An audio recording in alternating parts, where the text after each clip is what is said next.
നമസ്കാരം, ഞാൻ ഷാക്ടെ. ദിനങ്ങളുമായിട്ട് നമ്മൾ ചാനലിലൂടെ കഴിഞ്ഞ കുറച്ച് ദിവസങ്ങളായിട്ട് ചർച്ച ചെയ്തുകൊണ്ടിരിക്കുന്നത് ചതയം നക്ഷത്ര ജാതകരുടെ നക്ഷത്ര വിശേഷങ്ങളെ കുറിച്ചാണ്. നമ്മളതിൽ ആ ചതയ നക്ഷത്ര ജാതകരെ സംബന്ധിച്ച് ബാക്കി പറയാനുള്ളത് ചതയ നക്ഷത്രത്തിൻ്റെ ഭൂതമാകാശവും പക്ഷിമയിലും വൃക്ഷക്കടമ്പുമാകും.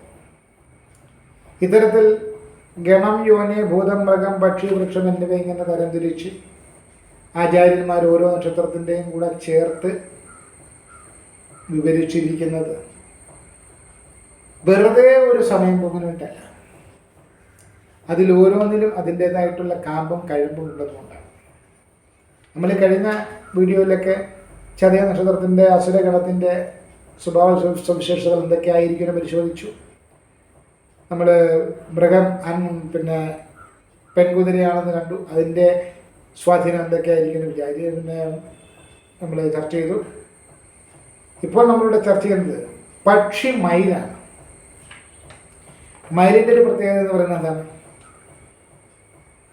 ഭയങ്കരമായിട്ടുള്ള അല്ലെങ്കിൽ കാഴ്ചയിൽ വളരെ സൗന്ദര്യമുള്ളവരും തനിക്കുള്ള സൗന്ദര്യത്തിൻ്റെ മഹിമ സ്വയം മനസ്സിലാക്കി അവ പ്രകൃതിയോടിണങ്ങി നിൽക്കുന്ന വിധം പ്രദർശിപ്പിച്ചുകൊണ്ട് നൃത്തം ചെയ്യുവാനും ബുദ്ധിയുള്ള പക്ഷിയാണ് മയിൽ. അപ്പോൾ മയിലിനെ സംബന്ധിച്ച് പൊതുവെ സൗന്ദര്യമുള്ള ഒരു പക്ഷിയാണ്.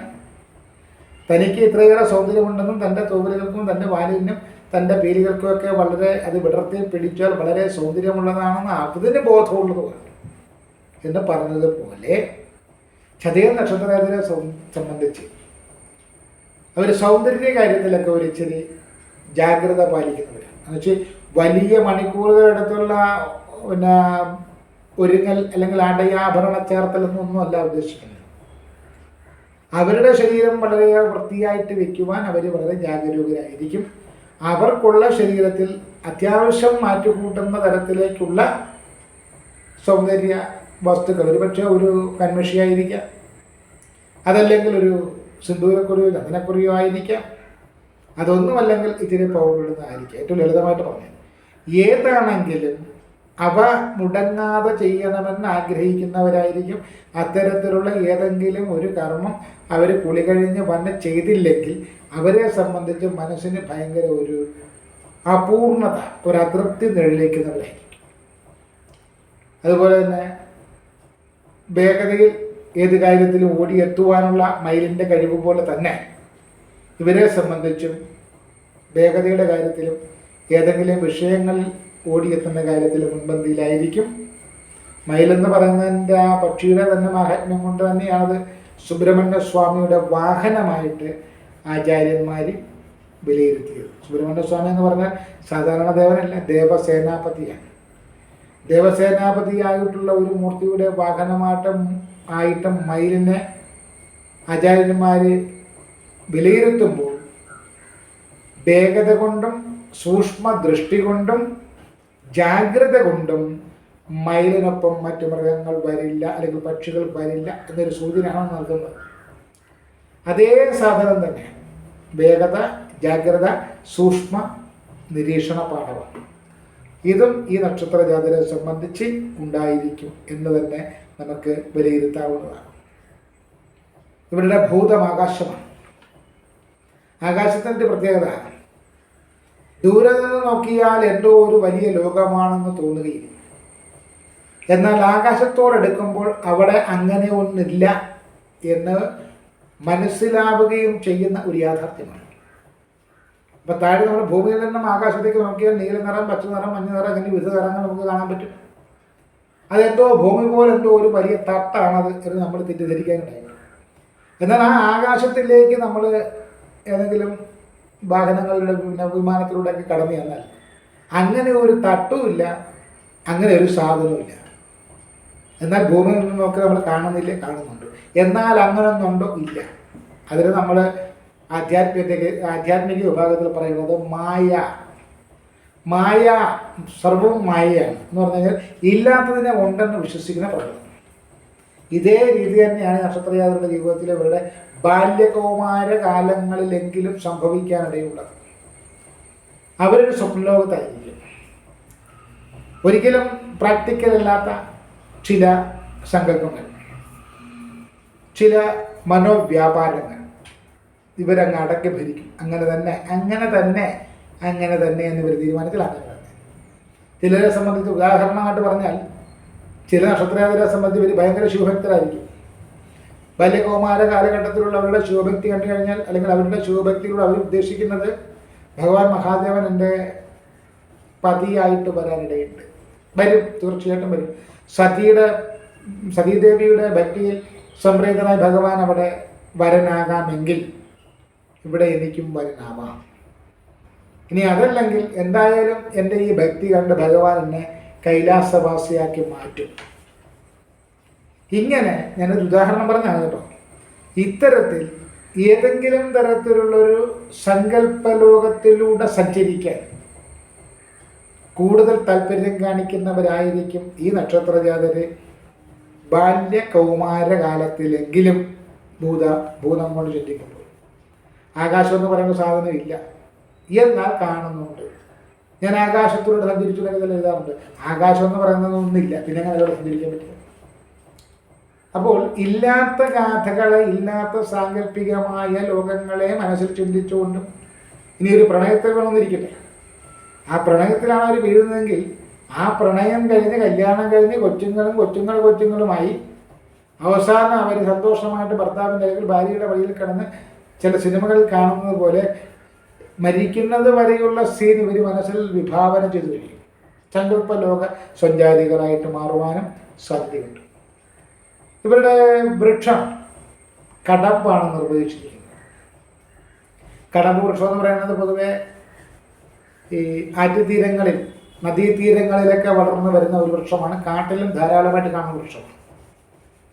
കടമ്പിൻ്റെ കായെ സംബന്ധിച്ചും അതിൻ്റെ സത്തിനെ സംബന്ധിച്ചും ചില ഔഷധ ഗുണമുണ്ട് എന്നുള്ള തരത്തിലുള്ള പരാമർശങ്ങൾ ഉണ്ടായിരുന്നു. അതൊക്കെ നമ്മൾ ആയുർവേദ അഷ്ടാംഗകൃതിയൊക്കെ എടുത്ത് പഠിച്ചു കഴിയുമ്പോൾ അതിനെക്കുറിച്ച് കൂടുതൽ മനസ്സിലാക്കാൻ സാധിക്കും. കടമ്പ് വൃക്ഷത്തിന്മേലാണ് ശ്രീകൃഷ്ണ ഭഗവാൻ ചാടിക്കളിച്ചതെന്നൊക്കെ ഒരു വിവർത്തനമുണ്ട്. അപ്പോൾ ദേവന്മാർക്ക് അപ്രാപ്യമായ ഒരു വൃക്ഷമായിട്ടല്ല കടമ്പനെ നിർവഹിച്ചിരിക്കുന്നത്. അപ്പം അതുകൊണ്ട് തന്നെ എന്ത് വിചാരിക്കാം, ഈശ്വര സഹായം ഇവർക്ക് ലഭിക്കുവാൻ തടസ്സമൊന്നുമില്ല. കടമ്പ വൃക്ഷത്തിൻ്റെ പ്രത്യേകത എന്ന് പറയുന്നത് ഈ നദീതീരങ്ങളിലും വനവാസങ്ങളിലേക്ക് വളരുമ്പം അതിന് കാര്യമായിട്ടുള്ള ജലാംശം ഉണ്ടായിരിക്കണം. ജലമില്ലാതെ വന്നാൽ പെട്ടെന്ന് ഉണങ്ങിപ്പോകുന്ന വൃക്ഷമാണ് കടമ്പ. അപ്പോൾ ഇവരെ സംബന്ധിച്ച് ഇവർക്കൊരു ഗോഡ് ഫാദർ, അതല്ലെങ്കിൽ ഒരു പ്രത്യേകിച്ച് ഒരു സഹായത്തിനൊരാൾ, ഇവരെ എടുത്തുയർത്താൻ ഒരാളുണ്ടെങ്കിൽ ഇവർ വളരെ ഉന്നതങ്ങളിലെത്തും. ഇനി എടുത്തുയർത്തുന്ന ആളും ഗോഡ് ഫാദറും ഒന്നുമില്ല, ജലാംശം നൽകാൻ ആരും ഒന്നും ഇല്ല എന്നുണ്ടെങ്കിൽ ഇവരെ സംബന്ധിച്ച് ഒരു സാധാരണ രീതിയിൽ എവിടെയെങ്കിലും അവരുടെ സ്വയം പ്രയത്നം കൊണ്ട് അവരുടേതായ തലത്തിലേക്ക് മാത്രം ഉയർന്നു നിൽക്കും. അപ്പോൾ സ്ഥാനമാനങ്ങൾ കൊണ്ട് എത്രയേറെ ഉയർച്ച താഴ്ചകൾ നേരിട്ടാലും മാനസികമായിട്ടുള്ള സമർപ്പണം, കടമ്പിൻ്റെ പൂവൊക്കെ കടമ്പുമായിട്ട് ബന്ധപ്പെട്ടൊക്കെ ശ്രീകൃഷ്ണ ചരിതങ്ങളിലൊക്കെ കൂടുതലായിട്ട് ആവർത്തിച്ച് വിശദീകരിക്കുന്നത് കൊണ്ട് തന്നെ ദേവപാദ പൂജയ്ക്കുടങ്ങുന്ന മനസ്സായിരിക്കും ഇവർക്ക്. ദേവന്മാരെ പൂജിച്ചുകൊണ്ട് പോകുവാൻ തയ്യാറുള്ളൊരു മനസ്സായിരിക്കും. പക്ഷേ നേരത്തെ പറഞ്ഞ പോലെ തന്നെ ദേവന്മാരെ പൂജിക്കാനൊക്കെ ആഗ്രഹമുള്ള ദേവന്മാരുടെ വിശ്വാസികളൊക്കെയാണ്, ഈശ്വര വിശ്വാസികളൊക്കെ. പക്ഷേ ഈ പറയുന്ന പോലെ റിസ്ക് എടുത്തുള്ള അല്ലെങ്കിൽ 10-40 ദിവസം നീണ്ടു നിൽക്കുന്ന ഏതെങ്കിലും തരത്തിലുള്ള പ്രധാനുഷ്ഠാനങ്ങൾ, ഏതെങ്കിലും തരത്തിലുള്ള ഉപാസനയൊക്കെ ചെയ്യാൻ പറഞ്ഞാൽ അതൊക്കെ ഒരു 10-20 ദിവസം വരെയൊക്കെ കൊണ്ടുവന്ന് എത്തിച്ചിട്ട് 21-ാം ദിവസം അത് വീഴ്ച വരും. അതായത് വൈകുന്നേരം വരെ കുടമെടുത്ത് വെള്ളം കോരി വെച്ചും വൈകുന്നേരം ആ കുടം തല്ലിപ്പൊട്ടിച്ചെന്ന് പറയുന്ന രീതിയിലേക്കും ഇവരുടെ ചില സ്വഭാവ സവിശേഷതകൾ മറിയാനിടയുണ്ട്. ഇവരൊരു ചഞ്ചല ചിത്തരായിരിക്കും. ഏത് കാര്യത്തിൽ ഇവർ ചില തീരുമാനങ്ങൾ എടുക്കേണ്ടത് ചില ഉപദേഷ്ടാക്കളുടെ നിർബന്ധപ്രകാരം എടുക്കുന്ന തീരുമാനങ്ങൾ പാളിപ്പോവും. അതിനെ തുടർന്ന് ഇവരെടുക്കുന്ന ചില തീരുമാനങ്ങളിൽ സ്ഥിരതയുണ്ടാവില്ല. ആ ഒരു സ്ഥിരതയില്ലാത്തൊരു തീരുമാനത്തിലൂടെ സഞ്ചരിക്കുന്നത് കൊണ്ട് തന്നെ ഇവർക്ക് പല കാര്യങ്ങളിലും ഉറച്ചു നിൽക്കാൻ സാധിക്കില്ല. ഈ ഉറച്ചു നിൽക്കാൻ സാധിക്കാത്ത വിഷയങ്ങളോടൊപ്പം തന്നെ ഇവരുടെ മനസ്സിലേക്ക് അത് നല്ലതാണോ ഇത് നല്ലതാണോ അതാണോ ഗുണം ഇതാണോ ഗുണം ഇങ്ങനെയുള്ളൊരു ആശയക്കുഴപ്പം വരുന്നത് കൊണ്ടും ഇവരെ സംബന്ധിച്ച് ചഞ്ചല ചിത്തരായിട്ട് തന്നെ വ്യാഖ്യാനിക്കപ്പെടാവുന്ന നക്ഷത്രജാതകരാണ്. ശുദ്ധരാണ്, നിഷ്കളങ്കരാണ്. എന്നാൽ നമ്മുടെ നാടൻ ഭാഷയിൽ പറഞ്ഞാൽ ശുദ്ധൻ ദുഷ്ടന്റെ ഫലം ചെയ്യും എന്ന് പറയുന്നത് പോലെ ചില കടുംപിടുത്തവും പിടിവാശുകളും ഉണ്ട് എന്ന് വെച്ചുകൊണ്ട് ആരുടെങ്കിലും ജീവിതമാർഗം തട്ടിത്തെറിപ്പിക്കാനോ ആരുടെയെങ്കിലും ജീവന് അപായം വരുത്താനോ ആരുടെയെങ്കിലും ഐശ്വര്യം തല്ലിക്കെടുത്താനോ ഇവർ ശ്രമിക്കത്തില്ല. അങ്ങനെയുള്ള കഠിന ഹൃദയരൊന്നുമല്ല.